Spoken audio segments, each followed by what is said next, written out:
Labor law is an important component for sustainable enterprise development.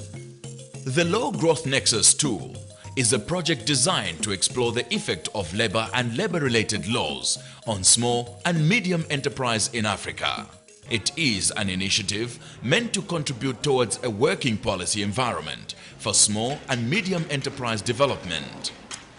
The project is being spearheaded by the International Labour Organization, ILO. The ILO, with support from the government of Norway, in the discussions in the ILO governing body, the questions came as to, with all these laws, in trying to respect all the international standards that are set by the ILO, what is the impact on the small and medium businesses? Most people who work in small enterprises, they are not covered by social protection, which workers are in big companies.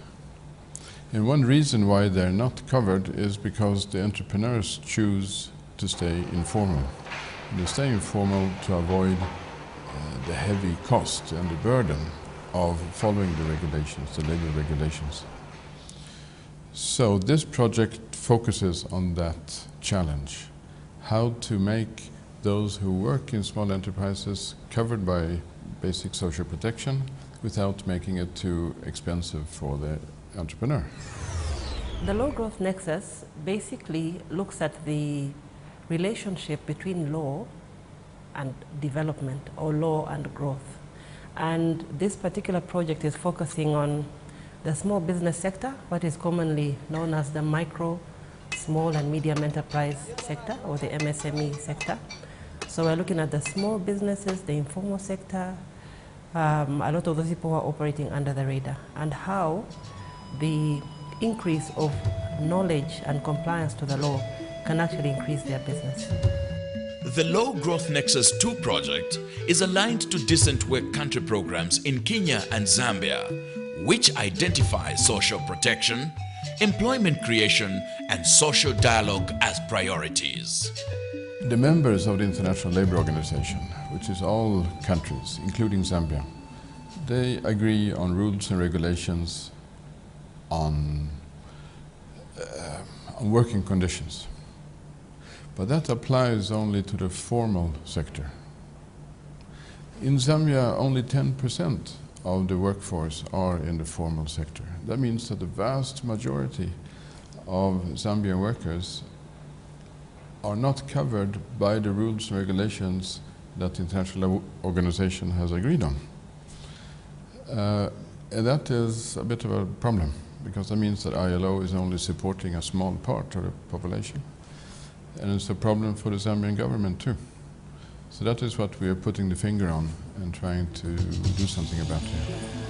In Kenya, the public transport sector, with a specific focus on the matatu and bus fleets, has been identified as the priority sector.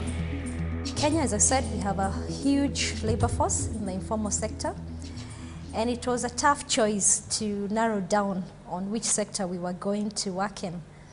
But after consultation, we narrowed down to the public transport sector. This is one of the most important sectors in our country. It's got a labor force of almost 350,000 people working in it. We have about 70,000 minibuses and small vans transporting people on a daily basis in all the major towns. And we realize if we can make a difference in this, then the impact will be huge, even flowing to the other sectors. This work in Kenya, in trying to promote the decent work agenda for the transport sector, for the matatu owners and operators, I do think will contribute a long way to a number of countries in Africa. The project has a duration of 27 months and is funded by the Norwegian Agency for Development Cooperation, NORAD.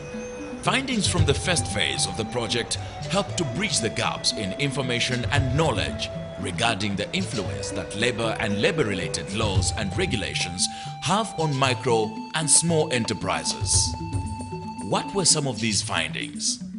There was a first phase that ran about 3 years ago, and that phase looked at about 12 countries. It was mainly a research phase looking at the situation on the ground, how informal sector is responding to labor laws.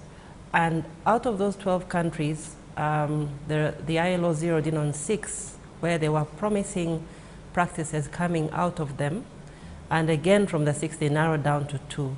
Obviously, Zambia, one, has got a very fast-growing construction sector, which was a big attraction for us. A lot of small businesses are involved in that sector. It's got a very good kind of stable, political environment. It's a place where you can come and know you're going to work and make a change in the long term.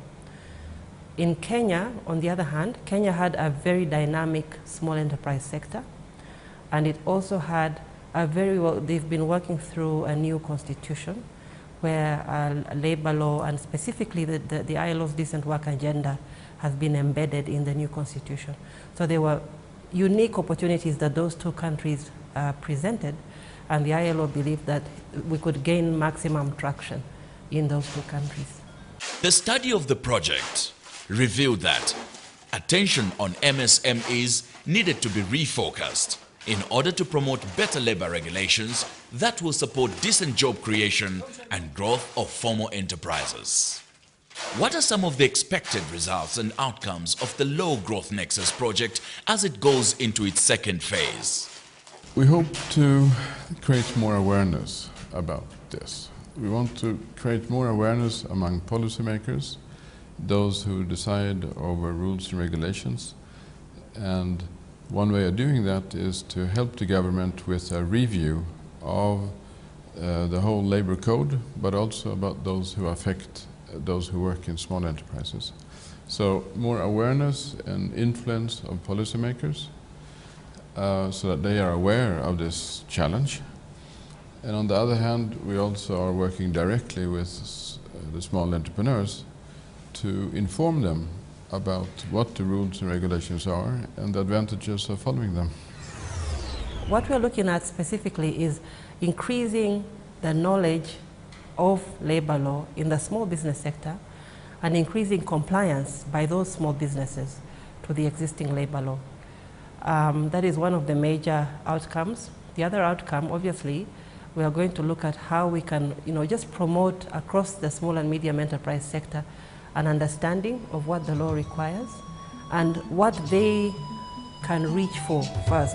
The Low Growth Nexus project seeks to continue making contribution to a more enabling policy environment for SME development in Kenya and Zambia. The overall outcome is more and better jobs in the SME sector of the 2 countries.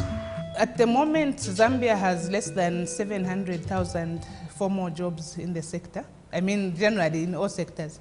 There are more jobs in the informal, there are over 4 million jobs in the informal sector. So by the end of the project, we'd want to see at least 500 new jobs created.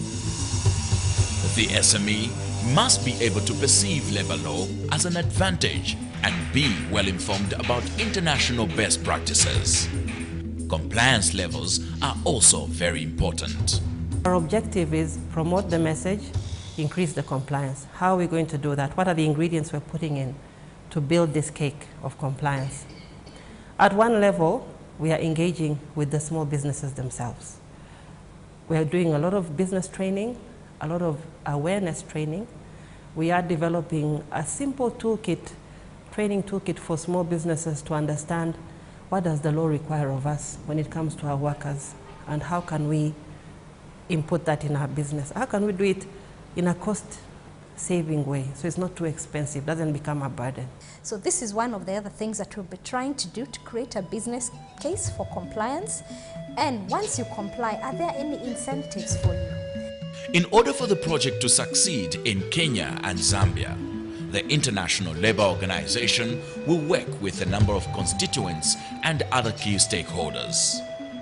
The ILO, in all the countries we work in, we work with what we call our key constituents.